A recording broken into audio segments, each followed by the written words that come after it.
Hi, I'm Billy Ruth and welcome to my vlog.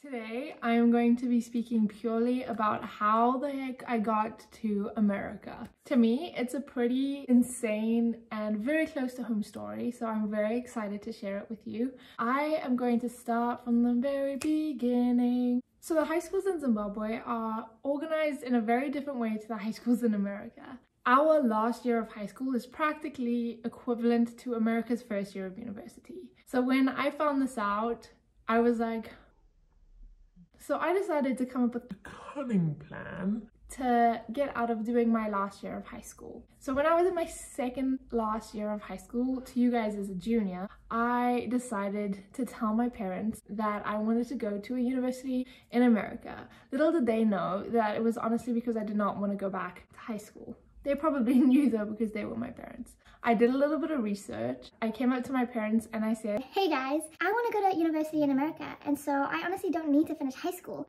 And they were like, I don't think so. So I did all my research, came back to them and I said, okay, this is what I found. Apparently all I need to do is these weird things called the SAT, so can I do it? They said that they were going to think about it a bit more, and after a bit of time had passed, they got on board, which was amazing. So I dropped out of school and did not finish high school. Little did I know that they were taking this plan of mine extremely seriously. My mom woke me up every single day. Hey Billy, I've been doing some research. You need to do this exam, write this paper, email this professor, make these amount of videos. So let's get started. Ultimately, my mom and I spent about 3 months just applying to as many universities as we could, trying to get literally as many scholarships as we could in all the departments that we could. It was a very long process, but there was one tiny issue. America's universities are so expensive. And my family did not have a lot of money. I come from a family of 5. I have 2 sisters, one older, one younger. They're incredible. They're my best friends. My parents are my absolute superheroes. My dad is a pastor of a beautiful tiny local church in my hometown. My mom was the most fantastic stay-at-home mother. She raised us beautifully and brilliantly. Mom and dad, I just want to thank you for being the most unbelievable human beings to me. Thank you for the love and effort you put into me and the seeds you sowed. I really miss you guys. Back to the story. As this process went on, I was offered quite a few scholarships, but even with the scholarships that I got, we just still could not afford it. So the super big excitement that kind of built up inside me just died, and I was filled with disappointment because now I didn't have my final year of high school backing me up, and I didn't have this big plan that I kind of told everyone about. Back up. Tiny story. Zimbabwe is in the middle of a gigantic hyperinflation. So essentially, we were using the US currency in Zimbabwe, but then one day the government said, hey everyone, we're going to be the first cashless society, so everyone put your money in the banks. We're going to create a digital currency. Sounds sketchy. But we did it anyways, and then the government announced, haha, we created a new currency, the bond note. I'm telling you, when this money came out, I could rub a piece of paper onto this money and the green coloring would actually come off onto the piece of paper. Seriously? The problem is though that that currency is not recognized in any other country on the planet except our own. Imports of food and things such as gas and petrol were on an all-time low because they couldn't pay those countries with our local currency. So things kind of just started to dissipate and crash. The ratio was 1-to-1 essentially, but now I think the ratio is something like 250-to-1. It is insane. Fact check. I was in a relationship at the time with the most unbelievable human being. When he left high school, he got a job in Dubai. And when he left, I was struggling a lot with the fact that we were not in the same country anymore. So my wonderful sister decided to buy me an air ticket and we met in Dubai for a 12-day vacation. and I just fell in love with that city. I did not want to leave. When I got home, I said, Mom, I cannot be here. I honestly just need to get out of here and do something with my life whilst I'm waiting for these universities to come through or for something to happen, because I'm going crazy. You're gonna find along the way that Google is literally my best friend. I was crying on my mom's lap, feeling sorry for myself that my life wasn't going anywhere. So my mom took out the laptop and she was like, jobs to do with water polo in Dubai. The first link that popped up, she clicked on and it said, want to join our team of coaches? Send us your resume at blah blah blah blah blah, and we'll get back to you. Not kidding. The next day they had gotten back to me and was like, Billy, we're interested in you. We'd like to schedule a Skype call. So we Skype called. About a week later, they said, we'd like to offer you an internship. Here's a flight ticket, here's a work visa. Let us know within like 48 hours if you want to come work for us or not. What? It was all very exciting and very fast. My life always seems to change very, very quickly. But as usual, there was one issue. I had nowhere to stay. I couldn't go to Dubai and live with my boyfriend because we weren't married. So my uncle, just like my dad, is a pastor, part of a group called the NCMI, and he just so happened to know another pastor in Dubai, part of the same group. So he sent him an email. Hey, do you know anyone who would be willing to host a 17-year-old Zimbabwean girl? And this couple got back to him, Stan and Tony, and they said, hey, we're actually from Zimbabwe and we would love to have her because our children don't live at home anymore, so we have a spare room. So yes, I flew down to Dubai and stayed with people that I had never met in my entire life. I was so nervous. I arrived in the airport and Tony was there to pick me up. We hugged like we had known each other for our entire lives, and all my nerves just disappeared. She instantly just felt like home. They have a son, his name is Joshua, and he's practically my little brother. I love him so, so much. But yeah, for the next 6 months, I worked in Dubai and part-time did a personal training diploma. I had the time of my life. When I was there, I kind of gave up completely on the idea of going to university, partly because I loved where I was at the moment and I could imagine a life for myself there. And the other part of it was that it just was not realistic for the time being. Anyways, I got an email when I was in Dubai from a water polo coach in America saying, hi Billy, is there no way that you can come to America? Because we would love to have you for the upcoming season starting in January. I do not think so.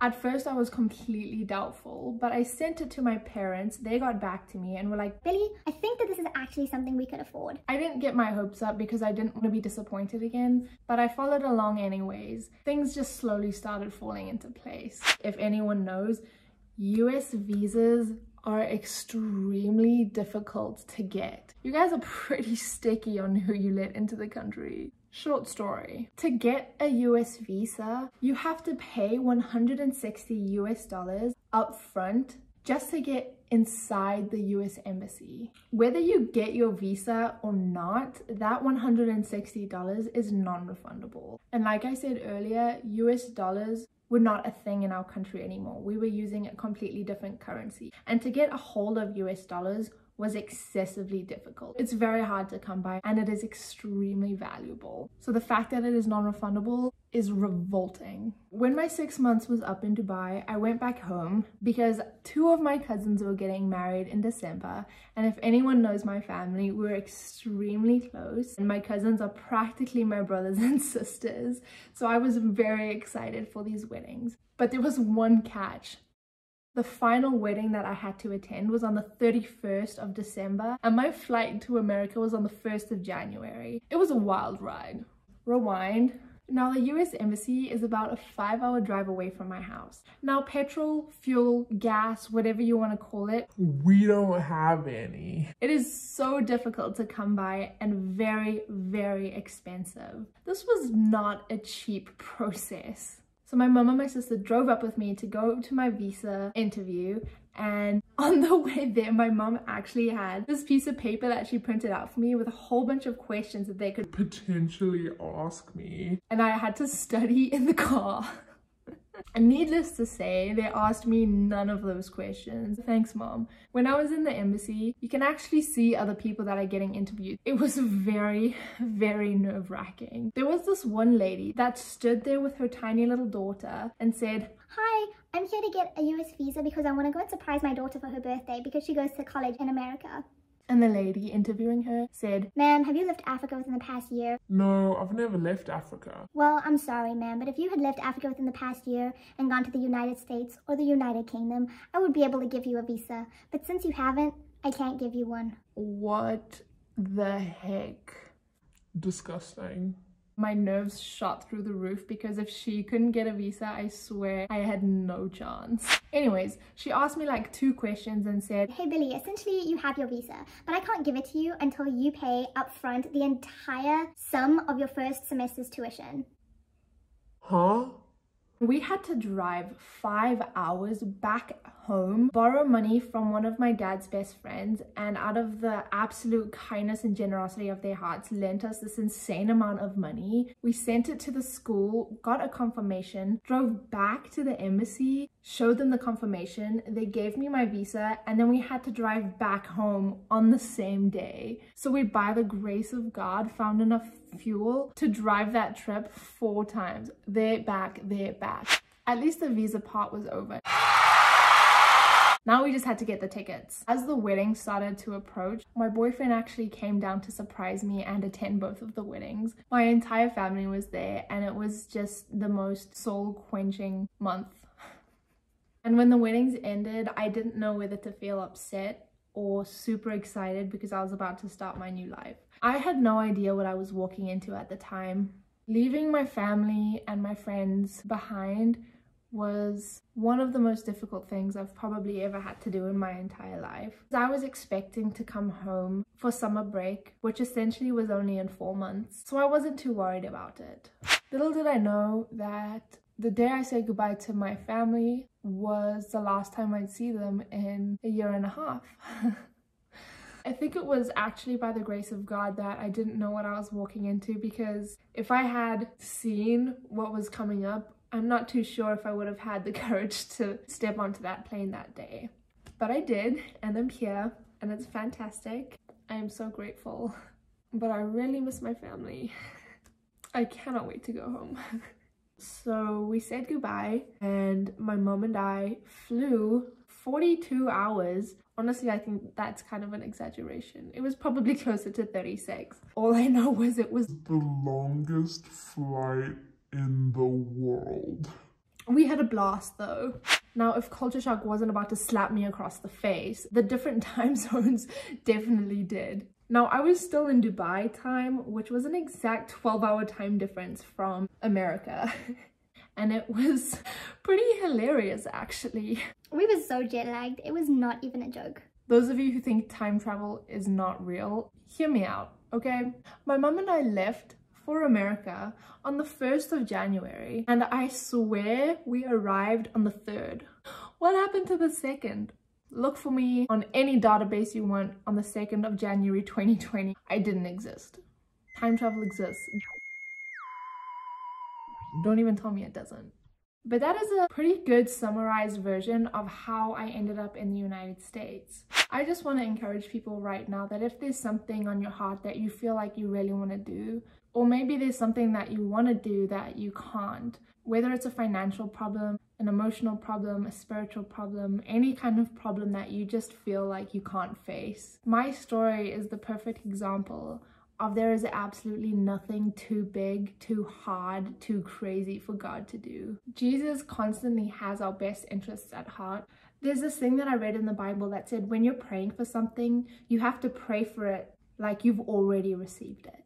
So don't give up on what you're doing, because absolutely anything is possible with God. And if it doesn't work out, it's not because God doesn't exist, it's because he has something better planned for you. Never put God in a box. Trust me, you will learn your lesson the hard way. So please stay tuned for next week, because I have the most incredible special guest and she is going to help me tell some of the funniest stories. Don't go anywhere. Get ready for next week. Get excited. But for now, that's all I have. I hope that today was informative and that you enjoyed a bit about my story. If you have any questions, leave them in the comments. Please like, comment, subscribe, whatever you want to do to stay tuned to the rest of this beautiful and crazy adventure. And if you haven't already, then for the good of yourself and the people around you, I speak from my own experience, but choose joy. Bye. Bye.